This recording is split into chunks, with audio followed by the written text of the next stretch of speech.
Yeah, so moving on to the next case. So this is another young patient of ours, a 47-year-old African-American male who presented. He had no major past medical history, but he presented with a GI bleed. Found to be pancytopenic, was actually able to be discharged out of the hospital and followed up until we could get his molecular mutations back, which was important in his particular situation, because we found that, he, by classic criteria, had dysfunction and about 10 to 15% blast. So not, not enough to classically call him acute myeloid leukemia. But he did have some higher, risk and myeloid-related mutations in BCOR, DNMT3A, STAG2, and U2AF1. We ultimately discussed this at our tumor board and decided that he was a good candidate. We thought, he definitely was transplant eligible, would be a good candidate for Vyxeos, and we'll talk a little bit about more why. And then we gave him a Vyxeos-based induction. He was able to achieve a CR and proceeded to consolidation and now is moving in the direction of transplant. But Maher will talk a little bit more about the genomics of his situation.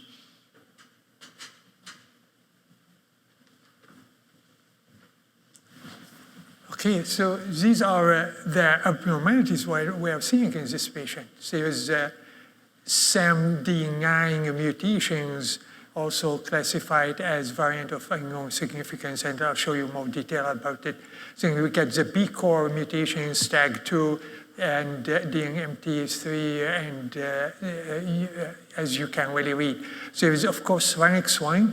Usually RNX1 is associated with more aggressive disease and more make patients go into the acute leukemias. And there's another mutation here, which is not that important at this time. So if we look at the mutations, so as you can really see here, the SAMD9 is termination mutation. So it is nonsense mutations and detected in all the cells. That's why it is at 50%. BCOR and STAG2 detected at 50% and 48% versus the other mutation detected at 24% and so on. Now, remember, or maybe you don't know, you don't remember, BCOR and STAG2 are located on a chromosome X.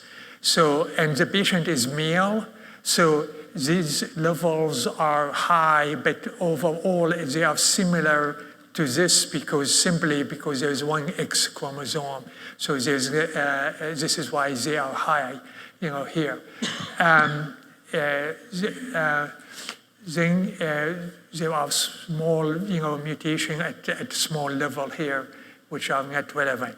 So this is one of the cases where the question, is it AML, is it MDS, or what? And as a matter of fact, it is classified in between AML and CMML or MDS, MBN. So as you can really see here, so the classification is not really clear on this. It is in between, all these diseases. And in my opinion, the RNX1 really pushing it into the acute leukemia. And this is why the blast count is not where it needs to be, but definitely it is aggressive disease. Now, we are, this software which I just showed you, we are using it for classifications. It's fairly reliable for detecting what we are calling hard classification, which is classification by morphology. And actually, we use it not only for hematologic diseases, as you can see here, for solid tumor and hematologic diseases. This is so-called confusing metrics. Actually, it should be precision metrics, but statisticians call it confusion, which doesn't sound good. But this is for the hard classification. And you can really see there are some cases where the classification can be not very hard, not reliable. So for example, if you take MDS here, you can see there are 17 cases this is, of course, we use large number for training, and this is for the testing. So as you can really see here, there are cases of acute myeloid leukemia, which classified by the soft classification under acute,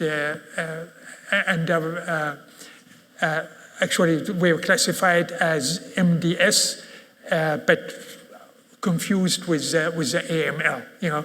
So at the same time, for every color that it is slightly green here, it shows cases misclassified by morphology, but frankly also our system, you know, calling it different, as you can really see, especially, for example, here between normal versus MDS, there is also overlap. So we came up with the concept that the current classification is not the gold standard. What gold standard should be based on biology. So if we consider the gold standard based on biology, and we classified cases, even if there is slightly overlap between these cases as one disease, and we give a name for it. And this is what we call functional classification. And this is actually the proportion for the functional classification, which actually give you classification significantly more accurate and more proper. And in my opinion, the future for classification should be based on functional classification, because frequently you need to show the nearness or the similarity between diseases. And as a matter of fact, especially today with therapy, and I'm sure Dr. Swoboda and Rivero will agree with me that there are a lot of patients with MDS should be treated with AML, and there are a mixture between diseases. And as a matter of fact, currently with solid tumor, we see a lot of new drugs developed for cancer agnostics, you know, and it's important actually to show the similarity or overlap between diseases. At the same time, you are showing the difference between diseases. And this is what we call functional classification. So this is a completely different topic, but now getting back into some D9 mutations that we detected in this patient. So the mutation we detected in this patient was actually loss of function, not gain of function. Well, some D9 mutation, if they are gain of function, which means like more of missense mutation, they are actually dominant mutation. And these patients definitely will develop hematologic disease like MDS, and will develop numerous systemic abnormalities if they had actually gain of function mutation, even if these mutations are in one gene, not necessarily in both genes. So it is very serious. And these patients actually, when they develop the MDS, actually the disease is more aggressive than your average MDS, except if they develop monosomy 7. And the reason for developing monosomy 7 is so-called genomic rescue, because the gene is located on chromosome 7. So what happens in some patients with MDS, so the chromosomes that carry the mutation, the gain of function mutation, somehow the cancer lose that chromosome. And actually these patients, when they are, which is the weirdest things, we all know that monosomy 7 is bad things to have it with AML, except if they have a mutation in SAMD9. So this is actually, these patients will do better when their MDS lose the chromosome 7. So this is actually very thing different about this. But again, this mutation in this particular patient is not relevant because it is loss of function rather than gain of function. This is yours, Dr. So I just want to quickly present the rationale behind, the choice of this particular therapy. And so for those of you who don't know, CPX-351 or Vyxeos was in a phase 3 clinical trial. It was actually the first author, the principal investigator was actually Jeff Lancet, who will be presenting data on menin inhibitors tomorrow at the conference. So definitely going to be a great lecture from him, and also one of my prior mentors. But this is a study looking at the clinical trial, and actually looking at the subgroups within the clinical trial. And I think it sort of paints a picture that, we initially designed this study to focus on treatment-related or secondary AML and kind of put it in a bucket. But the reality is when you actually sort through the different subtypes a little bit more specifically, we have very different outcomes. And so, as you can see, the outcomes were actually best with Vyxeos and DDX41, which is a germline mutation. It tends, and it can be somatic, but a lot of times germline can present in patients that have elderly AML, compared to classically when we see germline, it's normally younger patients with AML. They seem to be sensitive to a lot of things, but particularly they do seem to be sensitive to Vyxeos therapy.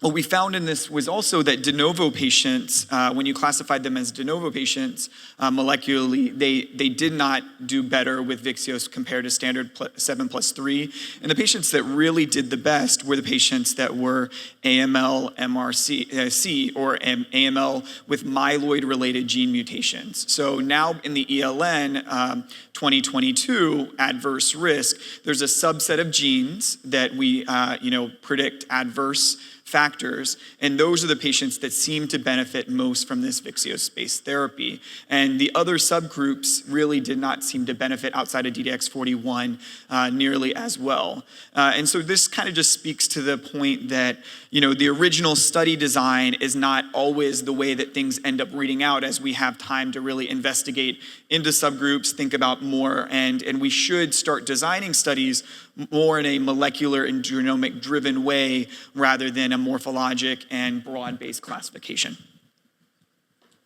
Very nice. So, Maher, a little question before. Oh, you have some more data to share. Yeah, since we are on the topic, this is from a study we're doing with Hackensack, actually, acute leukemia team. And we are looking if we can really predict a patient who can respond to VIN and hypomethylation agents combinations. So we are looking at the RNA expression levels in these patients. So as you can really see here, there is 20 genes here that I can really use and distinguish between responders and no responders, as you can really see it here. We developed actually a kind of software that we can really put the data into it, and we can say, based on the expression of these genes, where this patient will belong in terms and predict, the probabilities of responding or not responding. And this is actually for predicting relapse. But again, the number is still small, and again, the same software can do that. But at the same time, we looked at some more clinically relevant and easy to think about. So for example, here we can really predict whether the patient can respond to therapy or not with HMA venetoclax. And so the number of VIN cycles, is significantly relevant. Whether there's a need to adjust the treatment, it's also significantly really relevant. And if there are FISH abnormalities or not. And as you can really see here, the ELN risk classification, not significantly relevant, but it is important actually. So there are, even if it is not clinically, but if you put it in the practically the multigenic score, it is very important. The other things which we know for sure, the TP53 mutation is always relevant And when you have the TP53 mutation, this is a bad thing, and so on. But again, I mean, even with these simple, practically clinical informations, you can also predict whether the patient can respond or not. And that's up here.